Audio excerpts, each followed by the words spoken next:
In the spring of 1943, a 10-year-old boy was walking across his school campus in Santiniketan, Bengal. He saw a man near the cricket ground. The man was wandering, confused, clearly not well. The boy and his friends approached him. They tried to talk to him. The man was barely coherent, but eventually they understood what he was saying. He had not eaten anything in nearly 40 days. That boy's name was Amartya Sen. He would grow up to win the Nobel Prize in economics.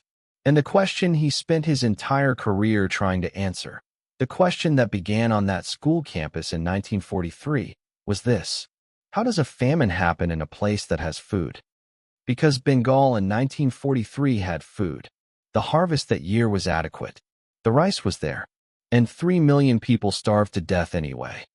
This is the story of the Bengal Famine of 1943, one of the most deliberately buried chapters in modern history, and the story of the man who refused to let the world forget why it happened. To understand 1943, you have to understand what Bengal was. Bengal was not a struggling province. It was one of the most fertile river deltas on earth. The Ganges and the Brahmaputra pouring life into 60 million acres of agricultural land. A population of 60 million people who had fed themselves from this land for centuries. Rice fields stretching to every horizon. Fish from thousands of rivers and streams. A civilization built on abundance. Then came the war. Japan swept through Southeast Asia in 1942 and captured Burma. Burma had been an important source of imported rice for India. That supply was now cut off. The British authorities in Bengal were afraid, not just of the Japanese, of the Bengali people themselves. They feared that if the Japanese invaded, boats and transport would be used to aid the enemy. So they made a decision. They called it the boat denial policy. Every boat over a certain size in coastal Bengal was confiscated or destroyed. Thousands of fishing boats, smashed by British soldiers on the riverbanks while fishermen watched. Transport carts, confiscated. Elephants, requisitioned. At a single administrative stroke, the entire distribution system that kept food moving through the Bengal Delta was dismantled. The fishermen had no boats. The traders had no carts. The rivers that had been Bengal's lifelines were now empty. At the same time, the British began requisitioning food from military stockpiles. Grain and rice taken from markets and warehouses for the war effort. Rice imports from other Indian provinces were halted. And critically, the British government refused to officially declare a famine, because declaring a famine would have triggered a legal obligation to provide relief. So they chose not to declare it. The result was panic in the markets. When people feared shortage, they hoarded. When merchants saw panic, they speculated. Rice prices in Bengal rose by more than 300% in a matter of months. And the people with no savings, no land, and no way to claim food in the market, the day laborers, the fishermen whose boats had been burned, the weavers, the transport workers whose carts were gone, they began to die. Amartya Sen, in his memoir Home in the World, describes what he saw from that school campus in Santiniketan. After the first man near the cricket ground, more came. Families arrived at the edge of the campus, asking for help. His grandfather allowed him to take a tin of rice from their store and give it to each family that came.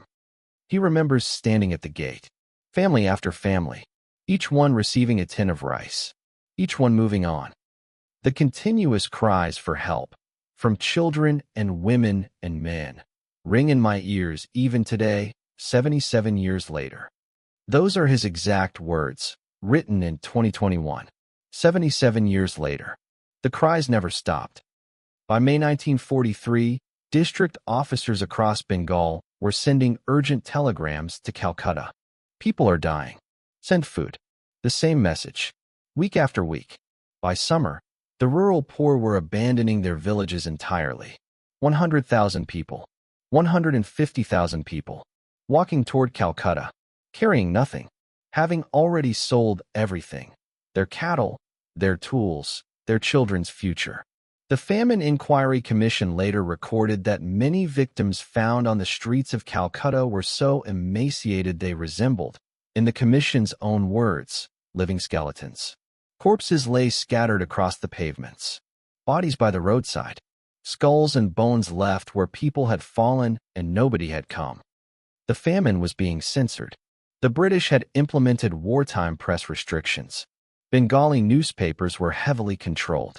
The official position was that there was no famine, only a supply problem, only a distribution issue, nothing to see.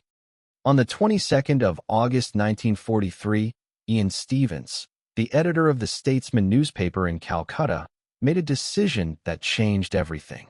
He found a loophole in the censorship rules, and he published photographs.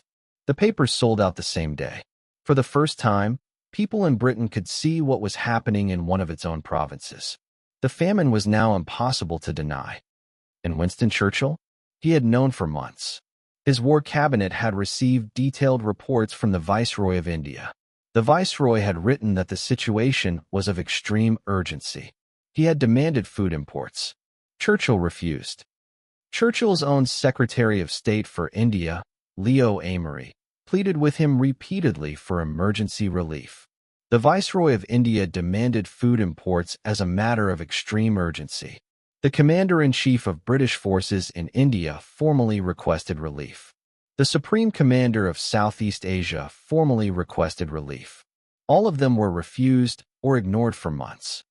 In a memo dated March 1943, quoted directly from the official British War Cabinet records by historian Madhushree Mukerjee, Churchill wrote, "A concession to one country at once encourages demands from all the others." India was asking for food. Churchill's answer was that giving food to India would set a bad precedent. Australia offered to send emergency wheat shipments. The British War Office declined. Canada offered, delayed. When Secretary of State for India Leo Amery pleaded with Churchill directly, Churchill ignored him. Amery later wrote in his diary, and these are his exact recorded words, that he could see no difference between Churchill's attitude and Hitler's. While the dying continued on the streets of Calcutta, 70,000 tons of rice were exported from Indian ports between January and July of 1943 alone. The ships sailed out. The people watched from the docks. Madhushree Mukerjee, in her 2010 book Churchill's Secret War, documented that Churchill personally blocked multiple requests for food relief. And in 2019, a peer-reviewed study published in the journal Geophysical Research Letters, led by Vimal Mishra of IIT Gandhinagar, confirmed what Indian historians had argued for decades. The 1943 Bengal famine was not caused by drought, not by crop failure, not by any act of nature. The soil moisture data covering 150 years of Indian famine showed that 5 of the 6 major famines studied were caused by drought. The 1943 famine was the only one that was not. This was a unique famine, said Professor Mishra, caused by policy failure instead of any monsoon failure. Churchill's defenders point out that by October 1943, after international pressure became impossible to ignore, he did order relief supplies, and over 200,000 tons of grain eventually reached Bengal by early 1944. His critics argue the months of delay were a choice, not a necessity. The debate continues. What is not debated is the death toll. The death toll is still disputed. The Indian Famine Inquiry Commission of 1945 estimated between 1.5 and 3 million dead. More recent demographic research places the figure at 2 to 3 million. What is not disputed is that the food existed. What is not disputed is that the requests for help were made and refused. What is not disputed is that the deaths were preventable.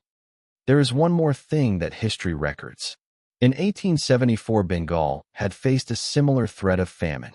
The lieutenant governor at the time, Richard Temple, responded by importing and distributing food aggressively. Not a single person starved.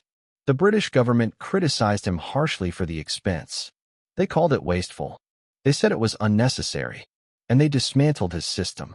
69 years later, the absence of that dismantled system was the difference between life and death for 3 million people. Amartya Sen went on to study economics. He spent years cycling through Bengali villages, collecting wage records and market prices, trying to understand exactly how the famine had worked. In 1981, he published Poverty and Famines, the book that changed how the world understood hunger. His central finding was simple and devastating. Famine is not about the absence of food. It is about the absence of the right to claim it. In 1998, he was awarded the Nobel Prize in Economics, partly for that work, the work that began on a school campus in Santanicaton in 1943, when a 10-year-old boy tried to talk to a deranged man near the cricket ground. Churchill never apologized. Britain never apologized. The famine is not taught in British schools. There is no official memorial in Britain. The man whose decisions shaped this catastrophe remains on British banknotes. His statues stand in Parliament Square. There are people alive today whose parents survived 1943, who still remember the word that spread through the streets of Calcutta that year. Fandao, not a demand for rice. A begging for the starch water that rice had been cooked in, not the food itself, just the water it touched. 3 million people, a good harvest, and a man in London who decided they were not worth the ships. The file is open. Share it with someone who needs to read it. Subscribe to Declassified, because next week we go further back, to a city that in 1565 was the most magnificent on earth, larger than Rome, richer than Venice, home to 500,000 people, destroyed in a single afternoon. You have never heard of it. That file opens next week.